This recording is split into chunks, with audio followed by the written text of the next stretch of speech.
சேலம் மக்களே உஷாராக இருங்க. சில்லி சிக்கன் யாரெல்லாம் சாப்பிட்ருக்கீங்க? ஒரு கிராமத்தில் இந்த மாதிரி சில்லி சிக்கன் கடை நிறைய இருக்குமா. அந்த கடையில் பார்த்தீங்கன்னா சிக்கனுக்கு பதிலாக வவ்வால் கறி போட்டு சில்லி சிக்கன் விற்றுருக்காங்க. யாரெல்லாம் சாப்பிட்டீங்களோ அவங்கெல்லாம் வாந்தி எடுப்பீங்க. கண்டுபிடிச்சிட்டாங்கங்க. எப்படின்னா, ஒரு காட்டு பகுதியில் குண்டு வெடிக்கிற சத்தம் கேட்டிருக்கு. குண்டு வெடிக்கிற சத்தம் கேட்க கேட்க எவ்வளோ நாள் தாங்க திருட்டுத்தனம் பண்ண முடியும்? ஒரு நாள் திருட்டுத்தனம் பண்ணால் மாட்டி தான் ஆகணும். அப்போ கொஞ்ச நாள் சத்தம் கேட்க கேட்க ஊர் மக்கள்லாம் இந்த மாதிரி குண்டு சத்தம் கேட்குது அப்படின்னு சொல்லி இந்த வனத்துறை அதிகாரி இருக்காங்களே அவங்கக்கிட்ட கம்ப்ளைண்ட் பண்ணியிருக்காங்க. கம்ப்ளைண்ட் பண்ணால் அந்த வனத்துறை அதிகாரிங்க ஒரு இடத்துல இருந்து பார்க்கும்போது அதே மாதிரி குண்டு சத்தம் கேட்குது. கேட்டு இவங்க எல்லாம் போய் பார்த்தா 2 பேர் குண்டால் சுட்டு சுட்டு வவ்வாலை எடுக்கிறாங்கங்க. வவ்வால் கறி யாராவது சாப்பிடுவாங்களா? நீங்கள் சொல்லலாம், சைனாவிலலாம் சாப்பிட்றாங்க, பச்சையாகவே எல்லாத்தையும் பிடிச்சி பிடிச்சி சாப்பிட்றாங்க, என்ன வவ்வால் கறி சாப்பிட்டா என்ன, சிக்கன் மாதிரி தானே, அதுவும் நீங்கள் சொல்லலாம். இருந்தாலும் நம்ம ஏது சாப்பிடணுமோ அதை தாங்க சாப்பிட முடியும். நம்ம சாப்பிட்ட கறியை சாப்பிட்டா தான் உடம்புக்குள்ளே ஜீரணமாகும். சாப்பிடாத புதுசாக ஒரு கறியை சாப்பிட்டா எப்படி உடம்புக்குள்ளே ஜீரணமாகும்? நோய் தானே வரும். இதெல்லாம் இருக்குது. அப்போ பார்த்தீங்கன்னா அந்த 2 பேரை அரெஸ்ட் பண்ணி என்ன பண்ணியிருக்காங்கன்னா, கூப்பிட்டுட்டு போய் நீ என்னென்ன பண்ண அப்படின்னு பார்த்தா, இந்த மாதிரி இடத்துல நான் வவ்வாலை நான் சுட்டு எடுத்துகிட்டு கடையில் கொடுத்துருக்கேன். எந்தெந்த கடைன்னு சொல்லிட்டு இப்போ பார்த்துட்ருக்காங்க. அந்தந்த கடையில் யார் யார் சாப்பிட்டாங்களோ அவங்களுக்கு எல்லாருக்கும் வாந்தி தான் வருங்க உண்மையிலே. இப்போ நம்ம ரோட்டோரத்தில் நிறைய கடை போட்டிருப்பாங்க பார்த்தீங்களா, தள்ளுவண்டி கடை. தள்ளுவண்டி கடையில் விற்கிற நூடுல்ஸு, சில்லி சிக்கனு, அப்புறம் நல்லா எப்படியோ பரோட்டா, சால்னா கொடுப்பாங்க பாரு, தண்ணி சால்னா, அப்புறம் தண்ணி சட்னி, இதெல்லாம் கொடுப்பாங்க. அதெல்லாம் அவங்களுக்கு ரொம்ப ரொம்ப பிடிக்குங்க நம்ம பசங்களுக்கு. அந்த மாதிரி தள்ளுவண்டியில் சில்லி சிக்கன் விற்று வவ்வால் கறியை சேர்த்து காசு ஆக்கியிருக்காங்க நம்ம கடைக்காரவங்க. எப்படின்னா, வவ்வால்ன்றது கோழிக்கறியை விட ரொம்ப கம்மியான விலைக்கு வாங்கியிருக்காங்கங்க. ஒரு 5 கிலோ சிக்கன் போடுறாங்கன்னா 2 கிலோ சிக்கனு, 3 கிலோ வவ்வால். அப்போ அவங்களுக்கு செலவு மிச்சம் தானே. இன்றைக்கி 1 கிலோ கோழிக்கறி 250 ரூபா விற்குதுன்னா அந்த வவ்வால் கறி 100 ரூபாய் கூட வாங்கியிருந்துருக்கலாம். என்னத்தை லாபம் அடைஞ்சிருவாங்க? 150 ரூபா 1 கிலோவுக்கு. அப்போ 3 கிலோவுக்கு எத்தனை? அட ஒரு 500 ரூபாயை சொல்லுங்கள்.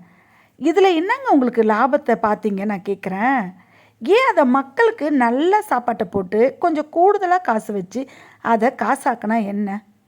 இந்த மாதிரி சேலத்தில் இப்படி நடந்திருக்குங்க. இது உண்மை. நியூஸில் நான் பார்த்த உடனே நம்ம பசங்களுக்கு இதை சொல்லணும்னு சொல்லி தான் நான் பேசுகிறேன். ஏன்னா என் வீட்டில் உள்ள பசங்களுமே சிக்கன்னா ரொம்ப பிடிக்கும். சில்லி சிக்கன் என்ன, சில்லி நூடுல்ஸ் என்ன, சில்லி பரோட்டா என்ன சிக்கனில் என்ன செய்கிறோமோ அது எல்லாமே எங்கள் பசங்களுக்கு பிடிக்கும். ஆனால் நான் என்ன சொன்னேன், இந்த பசங்களுக்கு ஒரு நாளாவது அந்த சேலத்துக்கு போய் இந்த வவ்வால் கறியை வாங்கி கொடுத்துருக்கணுங்க. திருப்பி யோசிப்பாங்களா இந்த கறியை சாப்பிடணும் அப்படின்னு? அதனால் சொல்கிறேன். இப்போ பார்த்திங்கன்னா அவங்க 2 பேரும் மாட்டிட்டு ஜெயிலுக்கு போய் கம்பி என்றாங்க. இப்போது அந்த கடைகளில் இருக்குல்ல, யார் யார் கடையில் சாப்பிட்டா இந்த கடைக்கு, அதாவது எந்தெந்த கடைக்கு அவங்க விற்றுருக்காங்க அந்த வவ்வாலை அப்படின்னு இப்போ ஆராய்ச்சி பண்ணிட்டு இருக்காங்க. என்ன தான் ஆராய்ச்சி பண்ணாலும் சாப்பிட்டவங்க தான், விற்றவங்க தான். ஆனால் பணத்துக்காக ஆசைப்பட்டு இந்த வவ்வாலை சாகடித்து மனுஷாளுக்கு, அதாவது இந்த சிக்கன் சொல்லி ஏமாற்றி கொடுத்த கடைக்காரனுக்குமே தண்டனை கொடுக்கணுங்க. இந்த வவ்வாலை சாவடித்தவங்களுக்கு மட்டும் தண்டனை கொடுக்கக்கூடாது. எந்தெந்த கடையில் வவ்வால் கறியை வாங்கினாங்களோ அவங்களுக்கும் தண்டனை கொடுக்கணும். தெரிஞ்சு வாங்கியிருப்பாங்க, அது எப்படிங்க தெரியாத வாங்குவாங்க? கோழி கடையில் போய் கோழி வாங்க வேண்டியதானே? உங்கள் கடையில் எதுக்கு மனுஷால், அதாவது சின்ன பிள்ளைங்க சாப்பிட்றாங்க? சில்லி சிக்கன் வேணும்னு சாப்பிட்றாங்க, விரும்பி சாப்பிட்றாங்க. இப்போ விரும்பி செய்கிற அந்த உணவை ஒரு ஆரோக்கியமாக நீங்கள் கொடுத்தா என்ன? அது என்ன உங்களுக்கு சீப்பாக கிடைக்கிதுன்னு வவ்வால் கறியை கொடுக்குறீங்க? இன்னும் என்னென்ன கறியை கொடுப்பீங்க? ரொம்ப நாளைக்கு முன்னே நமக்கு கேள்விப்பட்டிருப்போம், ஆடு கறியில் நாய்க்கறியெல்லாம் சேர்த்துருக்காங்கன்னு. அப்போ ஆட்டுக்கறி வாங்கும் போதுமே பசங்க என்ன சொல்கிறாங்க, அம்மா இதில் நாய்க்கறி சேர்த்துருக்கா என்னன்னு தெரியலம்மான்னு சொல்கிறாங்க. சென்னையில் நம்ம ஏற்கனவே நியூஸில் பார்த்துருப்போம் கொஞ்ச நாளைக்கு முன்னாடி. மட்டன் கறியில் பார்த்திங்கன்னா மட்டன்லாம் போகிறதில்ல, இந்த கண்ணுக்குட்டி இருக்குல்ல, கண்ணுக்குட்டி கறியை சேர்க்குறாங்கன்னு சொல்லிட்டு நியூஸ் பார்த்துருக்கோமா? இல்லை நான் மட்டும்தான் பார்த்துருக்கேன்னா என்னன்னு தெரியல. நான் நியூஸில் பார்த்துருக்கேங்க. மட்டன் நல்லா அப்படியே இளம் ஆட்டு கறி அப்படின்னு சொல்லி பிரியாணி போட்டிருக்காங்க. அங்கே போய் சாப்பிட்டவங்க ஒருத்தவங்க சொல்கிறாங்க, இது வந்து மட்டன் கறி ஆடு கறி கிடையாது, இது வந்து மாடு இருக்கு இல்லையா, குட்டி மாடு, அதாவது கன்றுக்குட்டி, அந்த கன்றுக்குட்டியோடைய கறி அப்படின்னு சொல்கிறாங்க. ஏன்னா அந்த ஆட்டுக்கறி பிரியாணி வந்து விலை ரொம்ப கம்மியாக கொடுத்துருக்காங்க. ஆட்டுக்கறி விலை எப்படி கம்மியாக கொடுக்க முடியும்? அப்போ கன்றுக்குட்டியை விலை கம்மியாக வாங்கி ஆட்டுக்கறின்னு சொல்லி அதை கொஞ்சம் விலை கம்மி பண்ணி கொடுக்கும் போது நம்ம மக்கள் வாங்குகிறாங்க. இல்லை வாங்குறவங்க மீது தப்பா இல்லை விற்கிறவங்க மீது தப்பா? நம்மளுக்கு எப்படி தெரியும்? ஆட்டுக்கறி விலை கம்மியாக தராங்கன்னு சொல்லிட்டு நம்ம வாங்கி சாப்பிட்றோம். அது கன்றுக்குட்டி கறியா இல்லை பெரிய மாட்டுக்கறியா இல்லை என்ன கறின்னு யாருக்கு தெரியுங்க? இதில் விற்கிறவங்களும் செஞ்சு போடுறாங்கல்ல, அதாவது கன்றுக்குட்டி ஆடுன்னு சொல்லி விற்கிறாங்களா இல்லை தெரிஞ்சே வந்து வாங்குறாங்களா அந்த கடைக்காரவங்க, இதெல்லாம் விசாரணை பண்ணி இவங்களை எல்லாரையுமே உள்ளே போடணுங்க. கோழிக்கறினா கோழிக்கறி, ஆட்டுக்கறினா ஆட்டுக்கறி, இப்படி தான் சொல்லி விற்கணும். பொய் சொல்லி ஏன் விற்று பணமாக்குறாங்க? ஏன் நீங்கள் காசு அதிகப்படுத்தி சம்பாதிங்க. என்ன 100 ரூபா பிரியாணிக்கு வந்து 150 ரூபா விற்றுக்கங்க. வாங்கினா வாங்குறாங்க, வாங்கலைனா போகிறாங்க. உடம்புக்கு நல்லதுன்னு சொல்லி விற்றுக்கங்க. ஏன் அதை மட்டமாக செஞ்சு இப்படி ஒரு குறைவான ரொம்ப கம்மியான விலைக்கு விற்று இப்படி காசை பணமாக்கி நீங்கள் வந்து பார்த்து என்ன பண்ண போகிறீங்க? ஜெயிலுக்கு தாங்க கடைசியில் போய் ஆவீங்க. பொய் சொல்ல தரம் இல்லாத உணவை கொடுத்தீங்கன்னா கண்டிப்பாக விற்கிறவங்களும் சரி வாங்குறவங்களும் சரி, இதில் யார் யார் வந்து உடன்பட்டிருக்காங்களோ அவங்க எல்லாருமே ஜெயிலுக்கு தான் போவாங்க. எப்படியுமே கொஞ்ச நாள் தாங்க சம்பாதிக்க முடியும். கொஞ்ச நாளில் தப்பு பண்ணவன் தப்பு தான், தண்டனை கண்டிப்பாக உண்டு. கன்றுக்குட்டி கறி யாருமே சாப்பிட்டது இல்லையா? மாடு கறி யாரும் சாப்பிட்டதில்ல? சாப்பிட்றாங்கல்ல. அப்படியே ஆடு கறிக்கு பதிலாக வந்து கன்றுக்குட்டி மாடுலாம் போட்டு ஏன் ஏமாத்துறாங்க? இன்றைக்கி வவ்வால் கறி, அன்னைக்கு நாய்க்கறி, அதுக்கு முந்தின காலத்தில் வந்து ஆட்டுக்கறிக்கு பதிலாக மாட்டுக்கறி, இது காலங்காலமாக நடக்குதுங்க. இன்றைக்கி நேற்று நடக்கலை. ஏமாறுறவங்க இருக்க வரைக்கும் ஏமாத்துறவங்களும் கண்டிப்பாக இருப்பாங்க. அதுலேயும் இந்த உணவு, அதாவது இந்த சிக்கனுக்கு ஆசைப்பட்டு இருக்காங்கல்ல, இந்த மாதிரி வந்து ரோட்டுக்கடை உணவுக்கு, அவங்களுக்கெல்லாம் இதெல்லாம் ரொம்ப முக்கியமாக வேணுங்க. இதெல்லாம் கண்டிப்பாக வேணும். இந்த வவ்வால் கறி சாப்பிட்டவங்க தெரிஞ்சுதுன்னா அவங்களுக்கு மனநிலைமை எப்படி இருக்கும் யோசிச்சு பாருங்கள். இப்போ நம்ம ரோட்டோரத்தில் நம்ம போய் ஒரு ஃப்ரைட் ரைஸ் சாப்பிட்றோம், அதில் சிக்கன் ஃப்ரைட் ரைஸ் சாப்பிட்றோம், அதில் வவ்வால் கறி கலந்துருக்குன்னு சொல்லி ஒரு ஆராய்ச்சியில் சொல்லிட்டாங்க. இப்போலாம் தப்ப முடியாது, நீ சாப்பிடலன்னு கூட சொல்ல முடியாது. எல்லா இடத்துலையுமே கேமரா இருக்குது. நம்மளை கண்டிப்பாக அந்த மாதிரி பிரச்சனைன்னு வந்தால் நீ இந்த கடையில் இன்றைக்கி இப்போ சாப்பிட்டேன்னு சொல்லி கண்டிப்பாக கூப்பிடுவாங்க. இல்லை நான் வவ்வால் கறி சாப்பிடவே இல்லை, நான் கோழிக்கறி தான் சாப்பிட்டேன் அப்படின்னு சொன்னாலும் விட மாட்டாங்க. அப்போ உங்களுடைய மனநிலைமையை நினச்சி பாருங்கள். 100 ரூபாய்க்கு வந்து ஒரு சிக்கன் ஃப்ரைட் ரைஸ் தரானா ஒரு 50 ரூபாய்க்கு ஒருத்தவங்க தருவாங்க. அப்போ நீங்கள் என்ன நினைக்கணும்? என்னவோ இருக்குது இதில், 50 ரூபாய்க்கு எப்படி வந்து சிக்கன் ஃப்ரைட் ரைஸ் தருவாங்க அப்படின்னு நீங்கள் யோசிக்கணுமா இல்லையா? பாவங்க, யார் யார் அந்த கடையில் சாப்பிட்டாங்களோ எத்தனை நாள் சாப்பிட்டாங்கன்னு தெரியலையே. இன்றைக்கி நேற்று இது நடந்திருக்காது, காலங்காலமாக நடந்திருக்கும். அதாவது ஒரு வருஷத்தை சொல்லுங்கள், 1 வருஷம் கூட நடந்திருக்காதா? திடீர்னு எப்படிங்க நடக்கும்? அதுவும் பார்த்திங்கன்னா அந்த மலைப்பகுதி கூட கிடையாது, காடு மாதிரி இருக்குது, ரோட்டு ஒட்டி இருக்குது. அந்த கிராமத்தில், சேலம் பகுதி கிராமம், அந்த கிராமத்தில் பெரிய ஒரு ஆலமரம் மாதிரி இருக்கும்ல, நம்ம ஊருங்களில் சில ஆலமரம் மாதிரி இருக்கும்ல, அந்த ஆலமரத்தில் நிறைய வவ்வால், 1000 கணக்கில் இருக்குமாங்க வவ்வால். அந்த மரத்தை குறி வச்சு அங்கே போய் அந்த வவ்வாலை சுட்டு எடுத்துகிட்டு வந்து டெய்லி கடைகளில் விற்றுருக்காங்க. இதை தொழிலாக வச்சுருந்துருக்காங்க பாருங்கள். எவ்வளோ ஒரு கிரிமினலாக இருக்காங்க பாருங்கள் நம்ம மக்களில். சரி, அவங்க தான் கொண்டுட்டு வந்து கொடுக்கும் போது இந்த உணவு, அதாவது ஃப்ரைட் ரைஸ் செய்கிறாங்க இல்லையா, சிக்கன் ஃப்ரைட் ரைஸ் சொல்கிறாங்க, இந்தமாதிரி ரோட்டு கடையில் இருக்க இந்த தள்ளுவண்டிக்காரவங்கெல்லாம் அதை கொஞ்சம் யோசிக்கிறதில்ல, இது வாங்கக்கூடாதுன்னு. எப்படி யோசிக்காத வாங்கினாங்க? எப்படி இல்லை உண்மையிலே அவங்களுக்கு தெரியுமா தெரியாதான்னு தெரிலல்ல. வவ்வால் கறின்னு சொன்னாங்களா இல்லை கோழிக்கறின்னு சொல்லி விற்றாங்களான்றது நமக்கு தெரியாது. போக போக வந்து கண்டுபிடிப்பாங்க. இப்போ தான் வனத்துறையில் 2 பேரையும் கைது பண்ணியிருக்காங்க. அவங்க யார் யாருக்கு வந்து விற்றுருக்காங்கன்றது கண்டிப்பாக தெரிஞ்சிடும். ஒரு கடை இல்லைனாலும் 10 கடைக்கு விற்றுருப்பாங்கங்க. 10 கடையில் ஒரு கடையில் கேமரா இல்லைனாலும் ஒரு 7-8 கடையிலையாவது கேமரா இருக்கும். யார் யார் சாப்பிட்டாங்கன்றத இன்னும் கொஞ்சம் நாளையில் கண்டுபிடிச்சி சொல்லிடுவாங்க.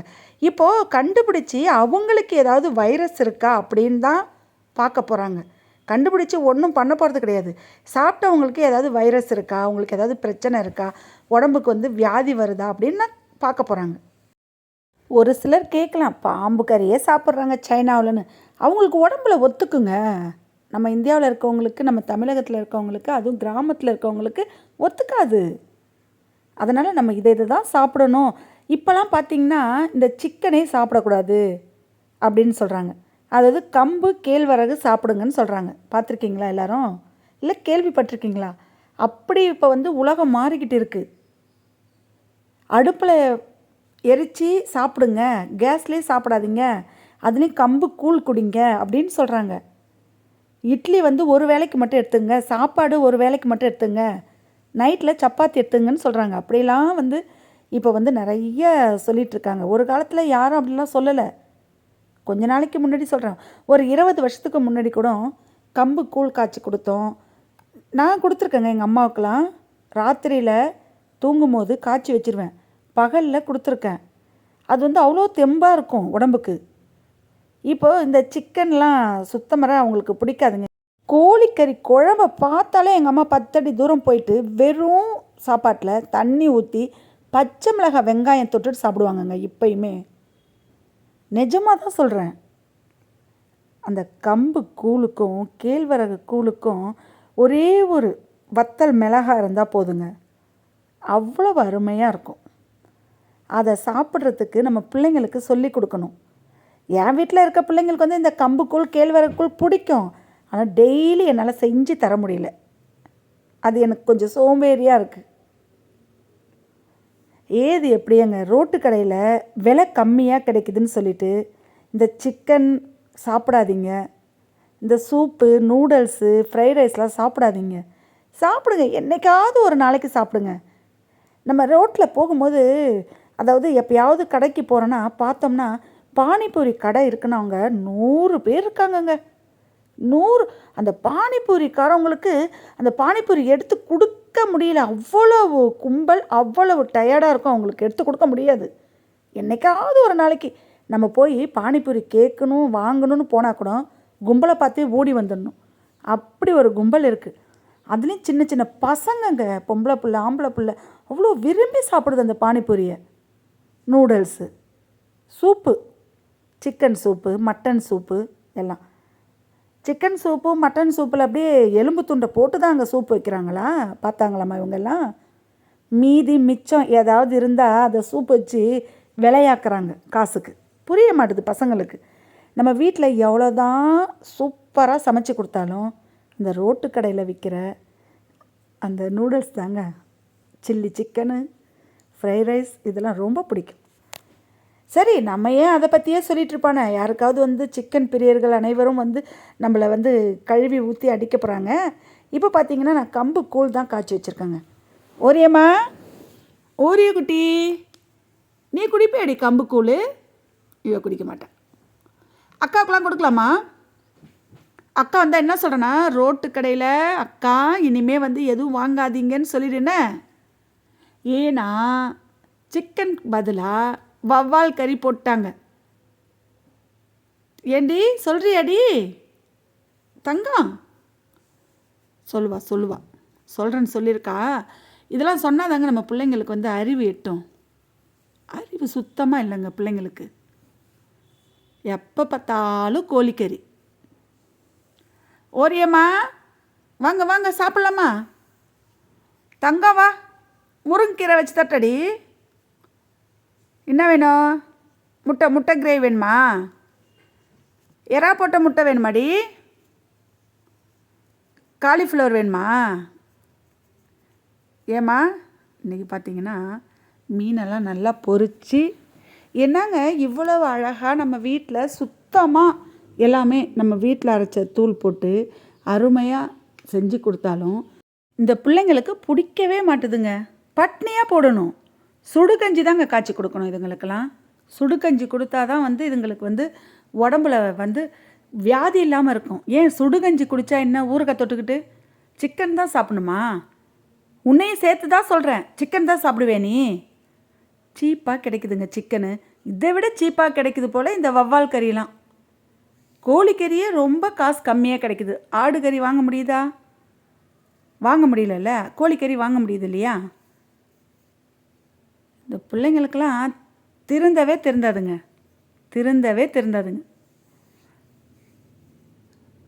மண் அடுப்பில் கொஞ்சமாக தண்ணி ஊற்றி சூடு பண்ணி இந்த காலிஃப்ளவரை போட்டு நல்லா கொஞ்சம் அப்படியே வேக போட வேணாம், சுடுதண்ணில் போட்டு எடுத்தாலே போதும்.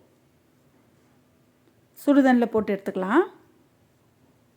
நல்லா அப்படியே ஒரு கொதி வந்தால் போதும். சின்ன வெங்காயம், கருவேப்பிலை, பச்சை மிளகாய் போட்டு எண்ணெயில் நல்லா வதக்கிக்கலாம். பாருங்கள், நல்லா வதக்கிக்கலாம். காலிஃப்ளவர் முட்டை செம்மையாக இருக்குங்க. நம்ம என்ன தான் வீட்டில் நல்லாவே இல்லைனாலும் சாப்பிட்டா உடம்புக்கு நல்லது. வாய் ருசிக்கு சாப்பிட தேவையில்லைங்க, வயிற்று பசிக்கு சாப்பிட்டா போதும்.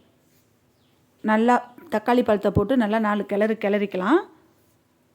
நல்லா கிளறிட்டேன். இப்போ இந்த காலிஃப்ளவரை எடுத்து அப்படியே போட்டுடலாம். பாருங்கள், தண்ணியை வடிகட்டி போட்டுடலாம். எல்லாத்தையும் போட்டு ஒரு 4 கிளறி விட்டுக்கலாம். நல்லா கிளறியாச்சு. ஆவி பறக்குது, விறகு வேற கொஞ்சம் கூடுதலாக இருக்குது, நல்லா எரியுது. கொஞ்சமாக குழம்புத்தூள் போட்டுக்கலாம், வெறும் மிளகாத்தூள் கொஞ்சமாக சேர்த்துக்கலாம். நல்லா கிளறி விட்டுடலாம். நல்லா வெந்திருக்கும். நல்லா கிளறி விட்டு நல்லா கொஞ்சம் வெந்த உடனே நம்ம என்ன பண்ண போகிறோம்னா புளி தண்ணியை ஊற்றிடலாம். அவ்வளோதாங்க. நல்லா ஒரு 4 கலக்கி விட்டு மூடியை போட்டு விட்டுடலாம். அடுப்பு நல்லா தகன்னு எரியுது பாருங்கள். வீடியோவில் முன்னாடி சொன்ன மாதிரி வவ்வால் கறி சில்லி சிக்கனுக்கு பதிலாக வவ்வால் கறி யாரெல்லாம் சாப்பிட்ருக்காங்களோ சேலம் மக்களே பாருங்கள், யோசிங்க. உடம்புல எந்த வியாதி இருக்கக்கூடாது. நீங்கள் போய் டாக்டர்கிட்ட செக் பண்ணிக்கோங்க. இப்போ நல்லா அப்படியே கொதி வந்துடுச்சு. உப்புலாம் இருக்கான்னு பார்த்துக்கலாம். ஓரியம்மா, நீ பயப்படுறியாடி தங்கம்? பயப்படாது. உனக்கு ஒன்றும் சில்லி சிக்கன்லாம் வாங்கி தரல. தேவைப்பட்டால் ஒரு 2-3 முட்டை ஊற்றிக்கலாம் காலிஃப்ளவர் குழம்புக்கு. இல்லைன்னா அப்படியே சாப்பிடலாம். ஆனால் முட்டை ஊற்றினா சூப்பராக இருக்கும். ஒரு கொதி வரட்டும். மூடி போட்டாச்சு. ஓரியம்மா, பயப்படுறியாடி தங்கம்? உனக்கு யாராவது வந்து சில்லி சிக்கன் வாங்கி கொடுத்தாங்களா? நீ என்ன ஊருக்கு போன? சேலத்துக்கா போன உனக்கு வந்து சில்லி சிக்கன் சாப்பிட்றதுக்கு, உனக்கு வாங்கிட்டு வந்து கொடுக்கறதுக்கு? அதெல்லாம் கிடையாது. இருந்தாலும் நம்ம ஊர்லேயும் கொஞ்சம் உஷாராக இருக்கணும். கம்மியாக கிடைக்குதுன்னு எல்லாம் ரோட்டோரம் போய் நின்றுடாதீங்க. வவ்வால் கறியாவது காக்கா கறியாவது போட்டு சில்லி சிக்கனுக்கு பதிலாக வந்து கொடுத்துட போகிறாங்க. சிக்கன் சொல்லி ஏமாற்றிடுவாங்க. பார்த்து நடந்துக்கங்க மக்களே. யார் யாருக்கு வந்து சில்லி சிக்கன் பிடிக்குமோ அவங்கெல்லாம் இந்த வீடியோவை பார்த்தீங்கன்னா இனிமேல் நீங்கள் சிக்கன் கறியே சாப்பிட மாட்டீங்க. அப்படிலாம் கிடையாது. ஓரியா, நீ சாப்பிடுவதானே நீ தங்கம்? எங்கள் பிள்ளை சாப்பிடும், அதுக்கு தெரியும். நீ வவ்வால் கறி சாப்பிடுவ? வாந்தி வரும் செல்லம்மா. அதெல்லாம் சொல்லாதீங்க சாப்பிடும் போதுன்னு சொல்லிட்டு எங்கள் ஓரியா குட்டி சொல்கிறா. இப்போ வந்து குழம்பு நல்லா கொதிச்சிடுச்சு, நல்லா சுண்டிடுச்சு. நம்ம என்ன பண்ண போகிறோம்னா இறக்கி வச்சுட்டு கொஞ்சமாக வடகம் போட்டு கருவேப்பிலை போட்டு வெங்காயம் தக்காளி சின்ன வெங்காயம் சேர்த்து தக்காளி பழத்தோட நல்லா வதக்கிட்டு இருக்கோம். குழம்பெல்லாம் இறக்கி உள்ளே வச்சாச்சுங்க. ஓரியம்மா, என்னது? எழுந்து உள்ளே போ உள்ளே போறியா? என்ன சும்மா வெளியவே இருந்துக்கிட்டு எல்லாரையும் பார்த்து குலைச்சிக்கிட்டே இருக்காங்க. வரவங்க எல்லாம் பயப்படுறாங்க. கடிக்க மாட்டா, குலைக்கிறத பார்த்தா அவங்களுக்கு பயமாக இருக்கும்ல. போ உள்ளே போ. சின்ன வெங்காயம் வச்சு நம்ம என்ன சமைச்சாலுமே சூப்பராக இருக்குங்க. தக்காளி, வெங்காயம், பச்சை மிளகாய், வடகம் எல்லாம் போட்டு நல்லா வதக்கியாச்சு. இப்போ பார்த்தீங்கன்னா கொடை மிளகாய் சின்னதாக நான் கட் பண்ணி வச்சுருக்கேன், அதை அப்படியே சேர்த்துருவோம். நல்லா 4 வதக்கிக்கலாம். பாருங்கள், கொடை மிளகாய் யாருக்குமே கொஞ்சம் பிடிக்காது எங்கள் வீட்டில். ஏன்னா அது ஒரு வாசனை அடிக்கும்ல, அந்த வாசனை பிடிக்காது. உப்பு போட்டுக்கலாம். சின்ன வெங்காயத்தோடு இந்த கொடை மிளகாய் போட்டு சாப்பிட்டோம்னா செம்மையாக இருக்கும். அப்புறம் குறிப்பாக இதுக்கு வந்து நம்ம கொஞ்சம் போட்டால் அதில் முட்டை உடச்சி ஊற்றினா இன்னும் டேஸ்ட்டாக இருக்கும். ஆனால் எறா மட்டுமே போட்டு சாப்பிடலாம், அப்படி இல்லைன்னா முட்டை மட்டுமே உடச்சி ஊற்றி சாப்பிட்லாம். இன்றைக்கி எறாலாம் எதுவுமே கிடைக்கல, அப்போ வெறும் முட்டை மட்டும் உடச்சி ஊற்றி சாப்பிடலாம். குடமிளகா கூட இந்த மாதிரி சின்ன வெங்காயம் போட்டு முட்டை உடச்சி ஊற்றி இதே மாதிரி செஞ்சு சாப்பிட்டோம்னா சூப்பராக இருக்குங்க. ரசத்துக்கு சாம்பாருக்கும் அருமையாக இருக்கும். நல்லா அப்படியே பொடி மாஸ் மாதிரி கிண்டிக்கலாம் பாருங்கள். நல்லா இருக்குல்ல? எப்படி இருக்குன்னு பார்க்கலாம். செம்மையாக இருக்குது.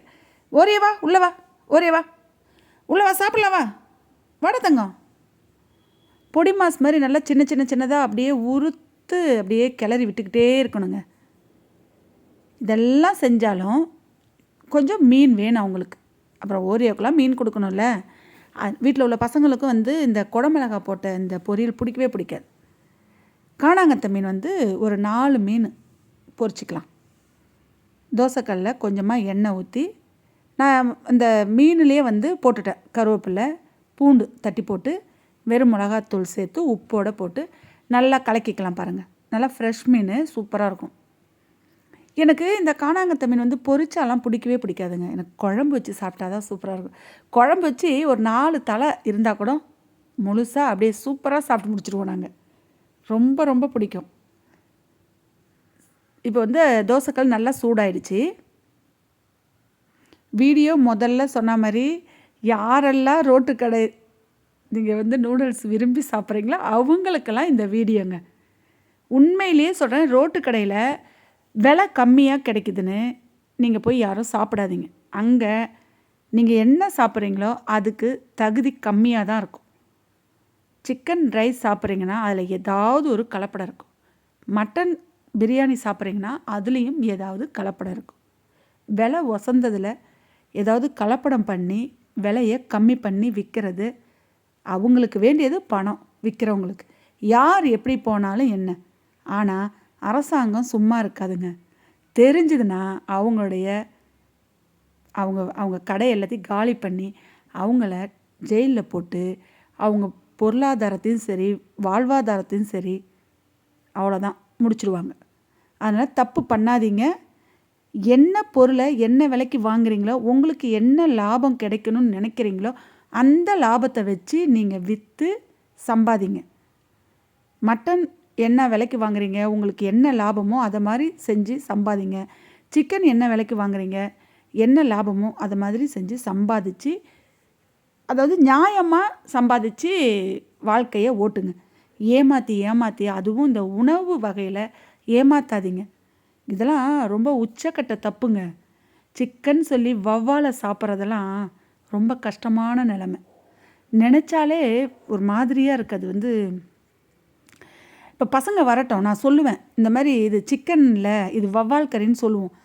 அவங்களுடைய முக பாவனையை பாருங்கள் எப்படி இருக்குன்னு சொல்லிட்டு, ஐயோ அம்மா வேண்டவே வேண்டான்னு சொல்லி ஓடுவாங்களா இல்லையா? அவங்க வீட்லேயும் பிள்ளைங்க சாப்பிடுவாங்களா சாப்பிட மாட்டாங்களான்னு தெரியலையே. இல்லை விற்றுட்டு அவங்க பாட்டுக்கு போயிட்டு அவங்க எங்கேயாவது பிள்ளைங்களுக்கு ஆசைப்பட்டதை வாங்கி தருவாங்களா என்னன்னு தெரியலையே. ஒருவேளை அவங்களும் இதை சாப்பிடுவாங்களோ, கோழிக்கறின்னு சொல்லிட்டு வவ்வால் கறியை?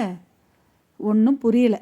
சரி, ஏது எப்படியோ பார்த்து சாப்பிடுங்க, யோசித்து சாப்பிடுங்க. கம்மியாக இருக்கேன்னு சொல்லிட்டு யாரும் போய் உளுந்தடிச்சு வாங்கி சாப்பிட்டுடாதீங்க.